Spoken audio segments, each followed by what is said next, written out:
Okay. Is that a recording? Yeah. Okay, well, we'll see you later. Okay. Just a little talking here. I guess it picks up my voice. I have a story to tell. I just wanted to talk to you about my earliest days of my life.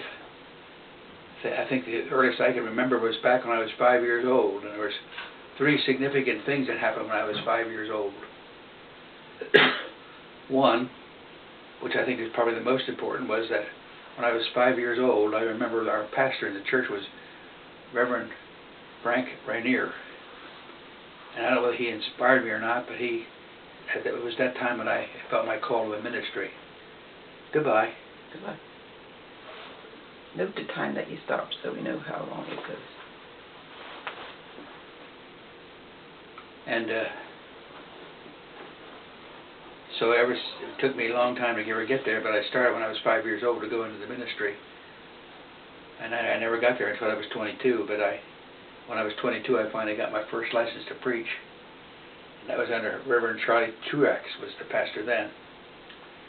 And also when I was 5 years old, I'm kind of prone for accidents, I guess, but we went to my father worked at the Dolers, and they had their annual summer picnic at Dorney Park. And at the park they had a little circular thing that went around a ring with the little cars. And I got in that little car and drove around that ring and started hitting it, banging it back and forth. I was too little to drive it, and I cut my head right here. That was my first mark on my head, right here, on my cheek. And I had to go get that stitched up. And I guess the third thing I remember when I was 5 years old, that there was a ruling in our school system that if you were 6 before January the 31st, and my birthday was January the 17th, you could start school when you were 5. So I started first grade, not kindergarten. We didn't have kindergarten, but I started first grade when I was 5 years old. And my parents probably should have kept me back a year, but they didn't. So that's when I started on my career in school. So there are 3 things that I thought were important when I was 5 years of age. And that's about my earliest recollection. I come from a family of 5, as you know, and my oldest brothers are twins, Frank and Alan, and I have a little bit of history there with my oldest brother was William Allen, and I never knew for sure, but Alonzo was always a family name for Aunt Sally and Uncle Alonzo and Earl Alonzo, and of course Lonnie, our son Lonnie. But I often wondered if Allen was William, he might have been a William Alonzo, but instead he was William Allen. I don't know whether my father might have rejected the Alonzo or not, but anyway, he was William Allen. And then my other brother, his twin brother Frank, was Walter Franklin. And my mother had 2 brothers. One was Earl Alonzo, and one was Uncle Walter. And she was the oldest, and their mother died when she was 6 years old, and Earl was 5 years old, and I think Walter was 4, something about that age. And so my mother then came to live with her cousin Russell Niederauer. Her mother was Mary Niederauer, and she married Thomas Rinker. In any event, they're my twin brothers, and then Raymond, my brother Raymond, was Raymond Rinker. My mother's maiden name was Rinker, so Raymond Rinker. And Gene, I don't know if he was named after anybody in particular. He was Herbert Eugene. Nobody in that family that I know of had any Herbert Eugenes, and I came along and I'm Richard Thomas. And my grandfather was Thomas Rinker, and I'm Richard Thomas. And our son, of course, is Thomas Keith, and Josh is Joshua Thomas. I don't know whether Thomas is going to continue on from that or not. It was interesting, too, back to Frank. It was my grandfather was Benjamin Franklin Hole. My father was William Franklin Hole. My brother was Walter Franklin Hole, and Daryl Franklin Hole, and I suppose that's the end of the Franklins after that too. That'll probably die out there. Before my grandfather Benjamin Franklin was Samuel Hole. Now, I never knew him, but my brother Frank said he remembered our great grandfather Samuel. Of course I don't remember him. I was only 9 when my grandpapa and grandmother died, so I can hardly remember them. Although I do remember some of the scenes that we had down at their home. We used to go down there for Christmas and so forth, and all like we do now. We get together as family. And my father's family, we had Aunt Alice, who married David Heiser. Now they were so much older that I hardly even remember them at all. They had three boys. Woodrow was the youngest, Leon and Harvey, 3 boys. Next to that was Aunt Mabel. She married Earl Kiner, and she had a son Leroy and a daughter. And then next to that was Aunt Annie. And Aunt Annie had 2 children, who was Donald and Mildred. Now I think I was closest to Mildred because she lived next door to our grandparents down in Pottstown Landing. And I used to go and play with them. Gene and I used to go down there, and she had a little cook stove and one of the little toy cook stoves. And we used to cut up potatoes and hot dogs and onions and so forth, and we cooked them on the little cook stove. And we played with Millie. She was close to us only because of that reason. Probably today, the closer cousins would be Donald and Irene Alcorn, but that's a story. I'm going to do that a little bit later. And then after Aunt Annie, there was my father, and of course there's 5 of his children. And then after that was Aunt Laura. Now I think that Aunt Laura may have had a child that she lost, but she never raised any children. She married Bill Steele. He died very young, so she was kind of a widow for a long time. And then after that was Earl. The last of our grandfather's children was Earl. Earl was a Mongoloid, so he had a rough time in his life. And when my grandparents died, Earl used to live to take turns in our various Aunt Annie and Aunt Laura and us. And it was a very difficult time until we finally put him in a mental institution down in Norristown, where that became home for him. He really enjoyed being in Norristown, and he was there. I don't know how old Earl was when he died. It seems a lot older he was, but he probably only in his 40s when he finally did die at Norristown.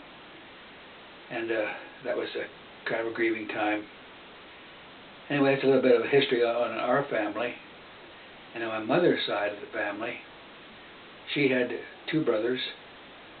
As I said, Earl, and then Earl Alonzo, and then Walter Alonzo, and they were only about 5, 6, and 7, 4, 5, and 6 when their mother died. And my grandfather was Thomas Rinker, and he married Niederauer. So the Niederauers are a part of our family. And when their mother died, my mother went to live with her cousin, or her uncle, aunt and uncle, Aunt Sally and Uncle Alonzo Niederauer. And Russell was their son, Russell Alonzo. And she lived and grew up with them. And that was in Cedarville. And my father went to the same church, the Cedarville church, as she did, and they began to court each other, and they were married, and of course we were born. And about 8 or so years after her mother died, our grandfather, Thomas Rinker, whom I don't remember even, he died before I was remembered, but I do remember his second wife. He married Mary Bevan, and they had 2 daughters. So we have 2 other, would be half sisters to my mother, but we always considered them sisters, Aunt Irene and Aunt Mildred. Aunt Irene was the oldest, and she had 4 children. She had Mildred, who died at an early age, and I don't even remember Mildred. She was Ray's age. And then Irene is Jean's age. She's still living, and Stuart was my age, but he died of cancer when he was in his 40s. he was the only one of the children who married. He has a daughter, I believe, somewhere, and I never did know her at all. Then the youngest one would be Donald. He would be a year or two younger, so they are still very close to, especially close with Jean. They go out to eat and so forth. And Donald and Irene live in the home place. They never did marry. Then Aunt Mildred had a son, Jack. She married John Bevan, and they had a son, John, who named him Jackie. So Jack Bevan is a cousin. He lives in Florida. And we hear from Jack every once in a while. In fact, we got a Christmas card from Jack. So that's a little bit of a history of our background. I wish I could go back further than my grandfather and my great-grandfather, Samuel Hull, but I'd have to get into some of my brothers to get that information that I don't have anymore. I can't go back any further than that. So I thought maybe I would just give that little bit of a history, a little bit of a background of my early beginnings. I think I did tell you that I had this accident when I was 5, and then when I was 10, I had another accident. I guess I must be accident prone, because it seems as though when I was 10 years old, we always had to do our chores. We lived in the farm, and I was up in the straw mow getting straw down for the cattle to bed the cows. And there was, if you ever in a straw mow, it's slick as grease, and I slipped and I fell down and hit my head in the tractor down in the barn floor. I cut my big gash in my head and had about Dr. Sherman had to tie that up for me, and that was kind of a bad deal for me. When I was 13, I had my big accident. That was the day before Thanksgiving, when we were going to get ready to go to the big football game.